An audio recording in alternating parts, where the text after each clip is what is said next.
yung asawa ko. Ano kaya niluluto nito? Malang niluluto mo. Siya yung nagluluto ng food namin, yung aking mahal na asawa. Kasi yung aking asawa sa pagluluto. Ayan. Ganyan po ba yung inyong mga asawa?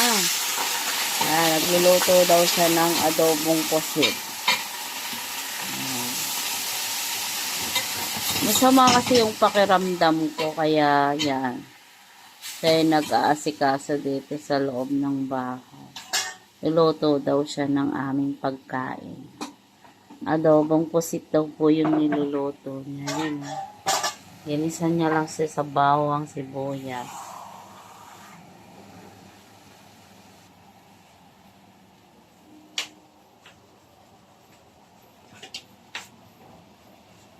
So, nadobo niya daw yung pusit. Hindi na niya hiniwa-hiwa. Ako, wala tayong tuyo na ano. Ganyan ng toyo. Yan na ba ito ang ano? Ako, hindi. Hindi.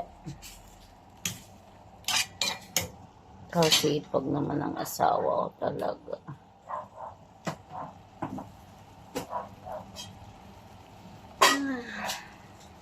Kala ko, ano, maaga ka. Sarap ng tulog ko. Sarap kasi ng aking mali. Dagdagin na ng tubig kung gusto mong may sabaw. So daw po niya sa adobo na rin may sabaw. Sabaw daw niya sa kanin. Ako para sa akin, okay na yung ganyan. Kunti-kunti lang muna. Dagdagan niya ng kaunting tubig. Lagyan mo paminta. Hindi pa. Lagyan ng paminta. Ang bulak-bulakan wala. Kunti pa. Tapos di mo uubusin.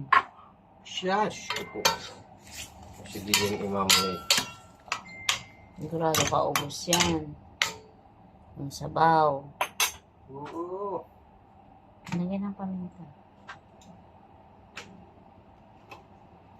Walang laman na yata yun.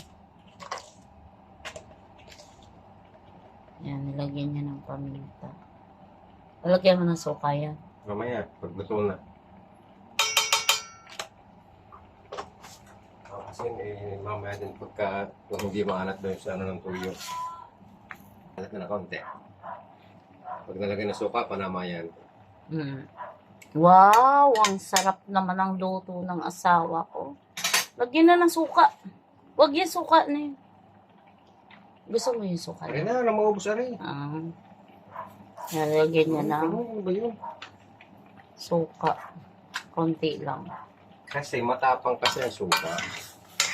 Kaya padami, maasim. Ang hirap kuhanin ng timpla. May pagkakaunti, pag kulang, saka muli dagdagan. Ang sarap ng kanyang templa. Ikaw na lang yung magluluto. Ang sarap kasi magluto.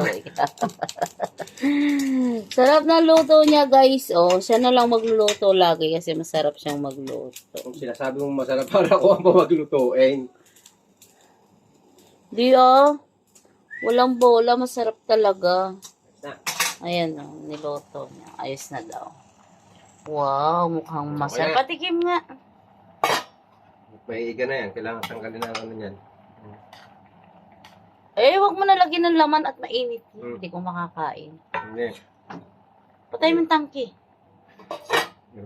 Tatanggal na rin. Mainit yan. Wow, sarap. O, hindi ka pa na-fry. Yan guys, kain tayo. Yan yung asawa ko kumakain. Magpe-pray na daw kami. Thank you Lord God. Panginoon, maraming pong salamat sa pagkain na nasa aming harapan. Kabasbasan mo po ito ng kalusog at kalakasan na aming physical na katawan, Panginoon Ama. Salamat po sa iyong mga pagpapala sa bawat blessing, Panginoon. Patuloy mong ibuhos pagpapala sa tahanan ito at maging sa bawat isa, Panginoon. Salamat, Ama.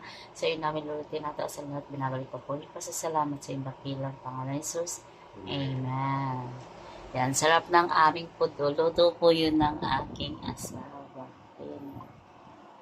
Adobong pusit. Huwag na lang daw po ako magkanin. Kasi dinadayet po ako ng aking asawa. May asawa po ba kayong ganyan? Magaling mag-alaga ng asawa. Ayan. So, yan po yung aking hobby. Napaka-sweet. Yan. Pag masama yung lasa ko, yes. Nanonood siya ng YouTube habang kumakain. Thank you po. Yan. So, sarap ng food ng asawa. Adobong pusit. Yung aking mga alaga nakabantay. Kain po tayo.